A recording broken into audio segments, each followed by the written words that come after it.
እስራኤል በሊባኖስ በፈጸመችው የአየር ላይ ጥቃት የሰዎች ሕይወት ተቀጥፏል።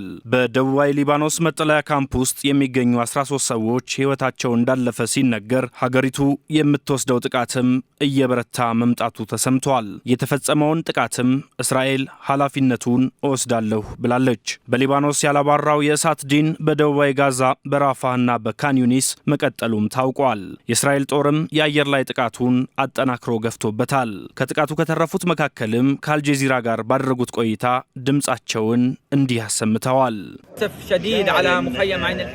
በኢንኤል ሂልዊ ካምፕ ጥቃት ደርሶብናል። ይህን ድርጊት በፍጹም ያልጠበቅነው ነበር። ንጹሃኑ የተጠለሉበት ስፍራም የቦምብ ጥቃት ደርሶበታል። ጎረቤቶቻችንም በጥልቅ ፍርሃት ውስጥ ነው ያሉት። ሕንፃዎችና መሰረተ ልማቶች እንዳልነበሩ ሆነዋል። አሁን አካባቢ በሙሉ ስጋት ውስጥ ወድቋል። በሊባኖስ ኢንኤል ሂልዊ የስደተኞች መጠለያ ካምፕ ጥቃት ከመድረሱም ባሻገር በድሮን ጥቃት መንገድ ላይ የነበሩ ተሽከርካሪዎች ሲቃጠሉ ቤተ እምነቶችና ትምህርት ቤቶች ላይም ጉዳት ደርሷል።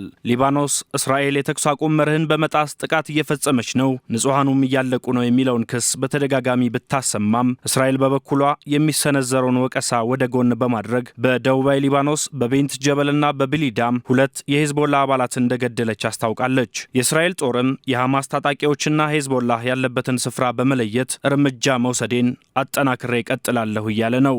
ወዲህ ደግሞ ሐማስ በምላሹ እስራኤል በሊባኖስ የጦር ልምምድ የምታደርግበት ካምፖች የላትም፣ ያነጣጠረ ጥቃት ወስጃለሁ ማለቷም ውሸት ነው፣ ሐማስም ለየትኛውም የመልስ ምት ዝግጁ ነው ሲል አቋሙን አስታውቋል።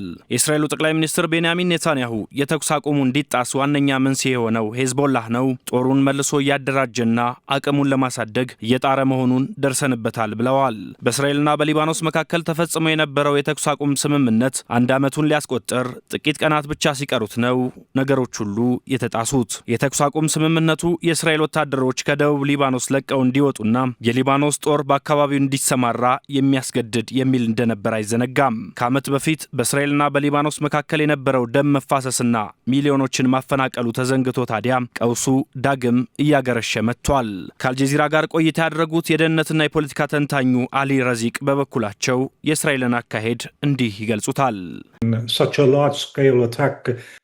እስራኤል በየቀኑ በሊባኖስ ጥቃት እየፈጸመች ነው። በአየር ላይ ጥቃትና በድሮን በታገዘ እርምጃ ብዙ ንጹሃን እያለቁ ነው። ቴልአቪቭ በባለፈው ዓመት የነበረው የተኩስ አቁም ስምምነት ቀስ በቀስ እየሸረሸረች መጥታለች። ሄዝቦላህ መሳሪያን የሚይዘው እስራኤል ለምትፈጽመው ጥቃት አጸፋ ለመስጠት የሚል እንደሆነ ቢገልጽም እስራኤል ግን በየዕለቱ ውሳኔዋ እየጨመረ መምጣቱን መታዘብ ይቻላል።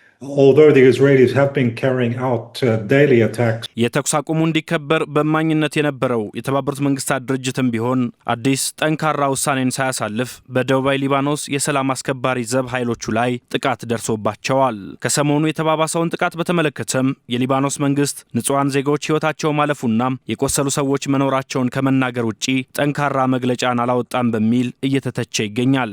ይሁንና ግን ሊባኖስ ከሰሞኑ ሉዓላዊነቴን አስከብራለሁ፣ በእስራኤል በኩል በተደጋጋሚ የሚፈጸመውን የተኩስ አቁም ጥሰትን ማስቆመዋለሁ እንዳለች ይታወሳል። የእስራኤል የተኩስ አቁም ድርጊት አለማክበርን በተመለከተም ከኢራን ጋር ውይይት አድርጋ እንደነበርም አይዘነጋም። ቪሳቪስ የተሰኘው የሊባኖስ ጦር ጄኔራሉም ወደ አሜሪካ ሊያደርጉት የነበረው ጉዞና ጉብኝት መሰረዙም ሄዝቦላህ አጸፋ ሊሰጥ ይችላል ወይስ ትጥቁን ይፈታ ይሆን ከሚለው ጉዳይ ጋር ሊያያዝ እንደሚችል ተነግሯል። እስራኤል አንዱ በሆድ ሌላኛው በጀርባ እየፈተኗት ከሚገኙት ሐማስና ሄዝቦላህ ጋር የገባችው ግብግብም ባጭሩ የሚቋጭ አልሆነም። ያም ሆነ ይህ ከሊባኖስ በተጨማሪም በየጊዜው የሚሰማው ዜና የዜጎች መጎዳት ነው። ዘኒው አረብ ባወጣው መረጃ የእስራኤልና ሐማስ ጦርነት ከተቀሰቀሰ ወዲህ 98 ፍልስጤማውያን በጋዛ እስር ቤቶች ውስጥ ሕይወታቸው እንዳለፈ የሕክምና ባለሙያዎችን ማስረጃ ጠቅሶ ገልጿል። በጋዛ ሰርጥና በዌስት ባንክ ንጹሃኑ ላይ በተለይም ሴቶችና ሕጻናት ላይ እየደረሰ ያለው የጥፋት ድርጊትም ከዛሬው ከተሰማውም የከፋ ሆኗል። የሊባኖስ ጉዳይ ሳይቋጭ የተባበሩት መንግስታት ድርጅት የጸጥታው ምክር ቤት ግልጽ ውሳኔ ሳይታይ በስምምነት ትግበራ ሰበብ ትራምፕ ጋዛ ላይ ያሳዩት ያሉት ፍላጎትም በውል ሳይታወቅ የመካከለኛው ምስራቅ ቀጠና ሌላ ትንግርት ሆኖ ቀጥሏል።